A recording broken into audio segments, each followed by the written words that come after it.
তারা যদি আমাকে এই রেসপেক্টটা দেয় তাহলে ডেফিনেটলি আমি এই রেমুনারেশনে কাজটা করব। বিষয়গুলো কিন্তু অনেক সিম্পল, হ্যাঁ, বিষয়গুলো হচ্ছে অনেকই সিম্পল, এটা জটিল কিছু না। বাট কেউ যদি ইচ্ছাকৃতভাবে উদ্দেশ্য প্রণোদিতভাবে বারবার অ্যাটাক করে, বারবার বলতে আসে, সো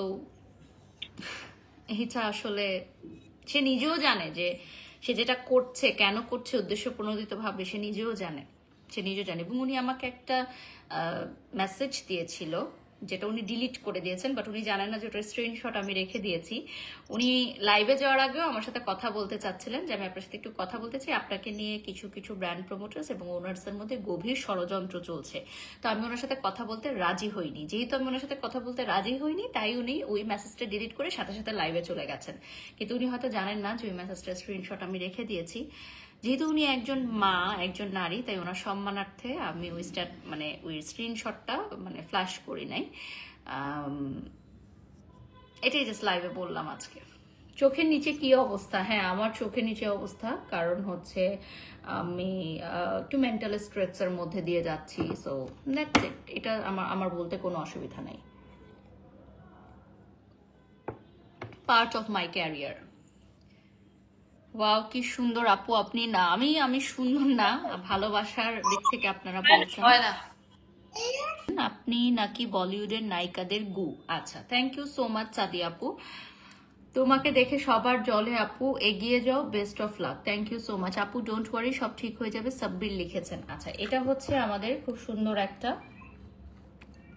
সিরাম। এই সিরামটা দেখতে পাচ্ছেন, এটা হচ্ছে স্যাফরন সিরাম।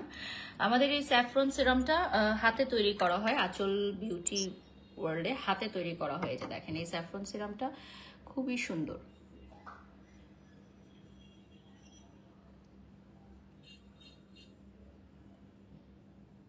আমাকে আপনারা কখনোই কোনো লাইভে অহংকার করে কথা বলা, অন্যকে ছোট করে কথা বলা, অশালীন ভাষা ব্যবহার করে এগুলো দেখবেন না। সো আমাকে যত খুশি আপনারা গালাগালি করতে পারেন, আমি কোনোই উত্তর দিব না, এটা আপনারা জেনে নেন আজকে। হ্যাঁ, লাস্ট এই লাইভটা করলাম আমি, সেই লাইভে একটা আইডি থেকে কন্টিনিউ কমেন্টস করা হচ্ছে, হ্যাঁ, আমার বাচ্চাকে নিয়ে। আমি মনে হয় সেটা স্ক্রিনশটটা দিব, পোস্ট করব। ওটার পর আমি একদম অফ হয়ে গেছে, একদম চুপ হয়ে গেছি। 3.6K ভিউয়ার্স আছেন এই মুহূর্তে। সো ওইটার পর আমি একদম জাস্ট চুপ হয়ে গেছি আমার মনের ভেতর থেকে, যে মানুষের এখন বুলিংটা কোন মাত্রায় চলে গেছে।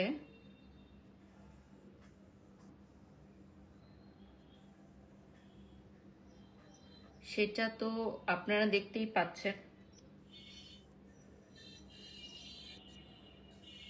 স্কুলও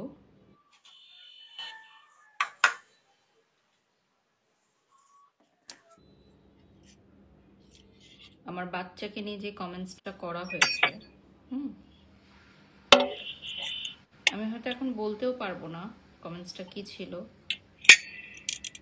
হয়তো আমি পোস্ট করব।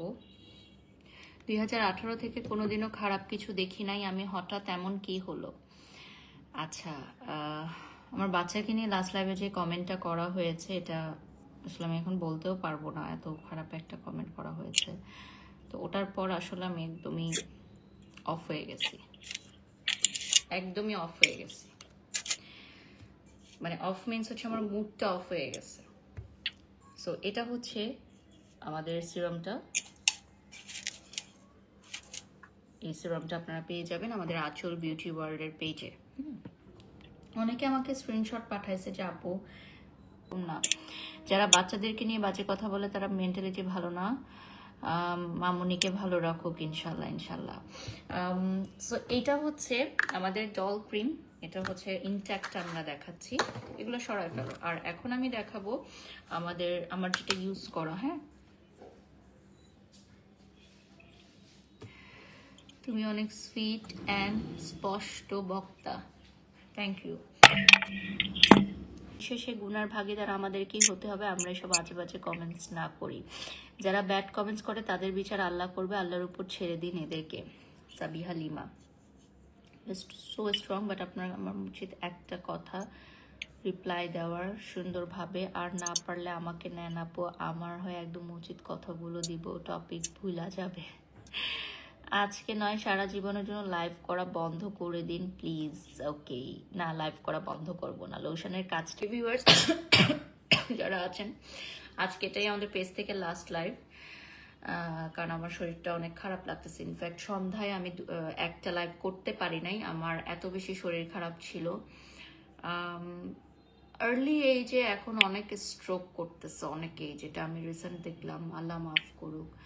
সো আমার কেন যেন মনে হয় যে আজ মানে গতকালকেও দেখলাম আমাদের একজন তরুণ অভিনেতা মারা গেছেন, স্ট্রোক করেছেন মেবি, খুব সম্ভবত। আমাদের সব মিডিয়া কলিগসরা স্ট্যাটাস দিচ্ছে। সো এই জিনিসটা আমার কাছে অনেক মানে আমাকে অনেক শকড করছে যে এত আর্লি এইজে সবাই চলে যাচ্ছে। সো আসলে এই দুদিনের দুনিয়ায় কি লাভ সব কিছু করে, না? সো সবাই ভালো থাকবেন, সুস্থ থাকবেন, দেখা হবে আপনাদের সাথে।